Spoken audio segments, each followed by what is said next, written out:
We live in a society where race matters. It matters because it actively shapes the experiences, opportunities and realities of individuals. One crucial aspect of this racial landscape is the concept of white privilege. This term often sparks debate and discomfort, but understanding it is vital for dismantling systemic racism and fostering a more equitable society. Imagine an invisible knapsack filled with unearned advantages and benefits. This knapsack is carried by individuals who identify as white, granting them privileges and immunities often unseen and unacknowledged. These privileges are woven into the fabric of our institutions, policies, and everyday interactions. Unpacking this invisible knapsack is not about guilt or blame. It's about recognizing the systemic advantages associated with being white and understanding how these advantages create disadvantages for people of color. This essay aims to delve into the concept of white privilege, providing clear examples and exploring its profound impact on our society. By understanding this often invisible force, we can begin to dismantle the structures that perpetuate racial inequality. White privilege is not about suggesting that white people have never experienced hardship or struggle. It doesn't mean that all white people are wealthy or haven't faced challenges in their lives. Instead, it recognizes that one's race, specifically being white, affords certain advantages and immunities that people of color do not automatically receive. It's about the absence of barriers and disadvantages based solely on race. For example, white people are less likely to be racially profiled by law enforcement, followed by security guards in stores, or unfairly judged based on their race in hiring processes. These privileges are often invisible to those who benefit from them, making them even more potent and pervasive. White privilege operates on multiple levels: individual, institutional, and cultural. Individually, it can manifest in subtle biases and assumptions. Institutionally, it's embedded in policies and practices that disproportionately benefit white people.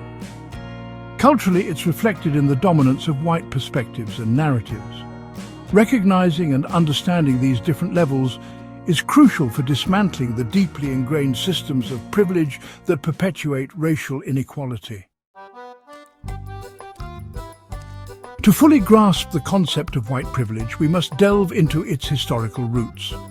This journey takes us back to the early days of colonial America, where the seeds of racial inequality were first sown. The United States, in particular, was built on a foundation of racial hierarchy.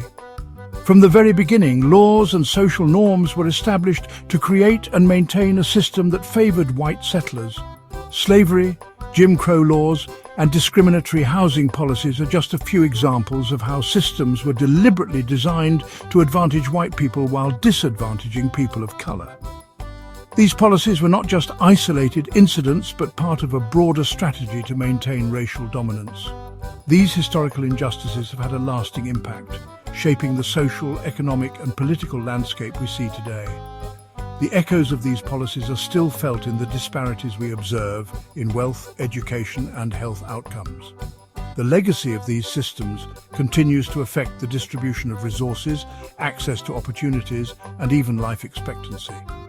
For instance, redlining practices from decades ago still influence the economic prospects of entire communities. Understanding this historical context is not about dwelling on the past, but about recognizing how it continues to shape the present. By acknowledging the roots of these issues, we can better understand the challenges we face today. By acknowledging these historical roots, we can begin to dismantle the systems that perpetuate racial inequality. This requires a collective effort to address and rectify the injustices that have been ingrained in our society. It's important to remember that these systems were not accidental. They were created and maintained through deliberate policies and practices. Recognizing this helps us understand the depth and complexity of the issues at hand.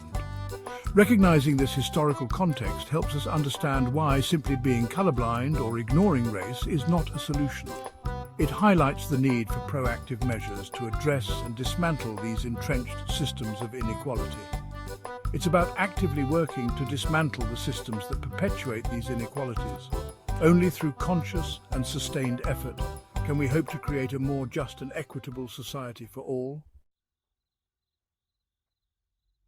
White privilege often manifests in subtle, everyday ways that can be easy to miss if you're not looking for them.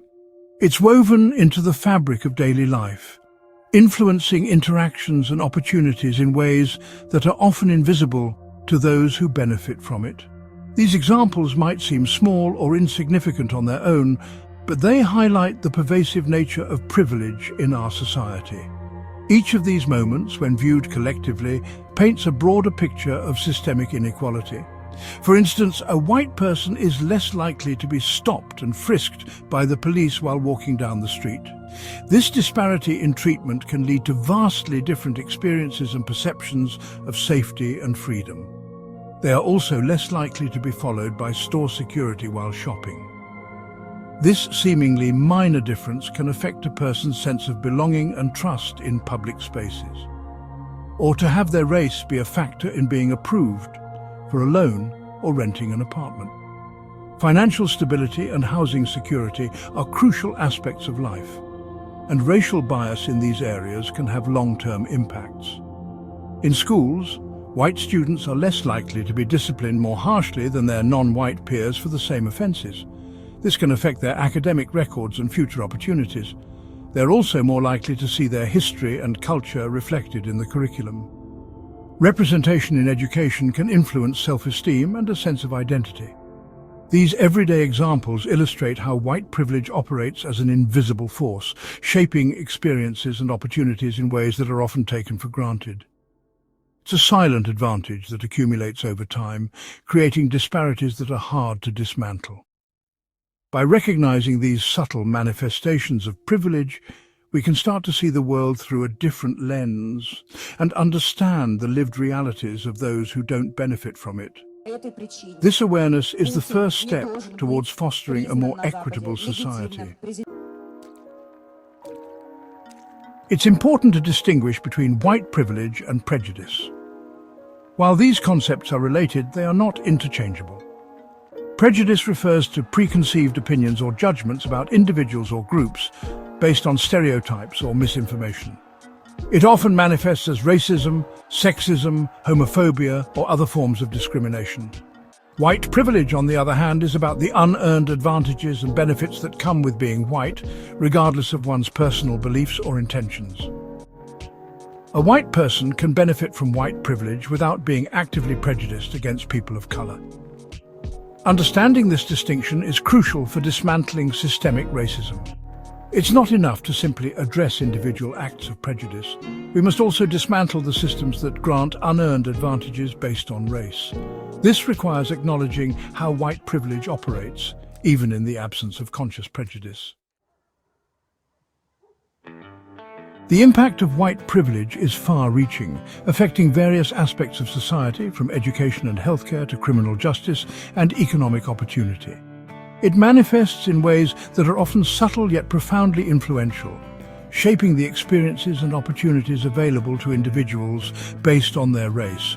It creates a system where white people are disproportionately represented in positions of power and leadership, while people of color face systemic barriers to success. This imbalance is evident in corporate boardrooms, political offices, and other areas of influence where decisions are made that affect the broader society. For example, studies have shown that white job applicants are more likely to receive callbacks for interviews than equally qualified black applicants, even when resumes are identical except for race. This phenomenon highlights the pervasive nature of racial bias in hiring practices. This suggests that implicit biases, fueled by white privilege, can influence hiring decisions, perpetuating racial disparities in the workplace. These biases are often unconscious, yet they have real and measurable impacts on the career trajectories of individuals from different racial backgrounds. In education, white students are more likely to attend well-funded schools and have access to experienced teachers and resources, while students of color are disproportionately represented in under-resourced schools. This disparity in educational opportunities can have long-term effects on academic achievement and future career prospects. These disparities are not a result of individual choices or abilities, but rather a reflection of systemic inequalities rooted in historical and ongoing practices of white privilege. The legacy of segregation and discriminatory policies continues to shape the educational landscape today. Acknowledging these disparities is not about assigning blame, but about understanding the need for systemic change to create a more equitable society. By recognizing the advantages and disadvantages embedded in our systems, we can work towards solutions that promote fairness and justice for all.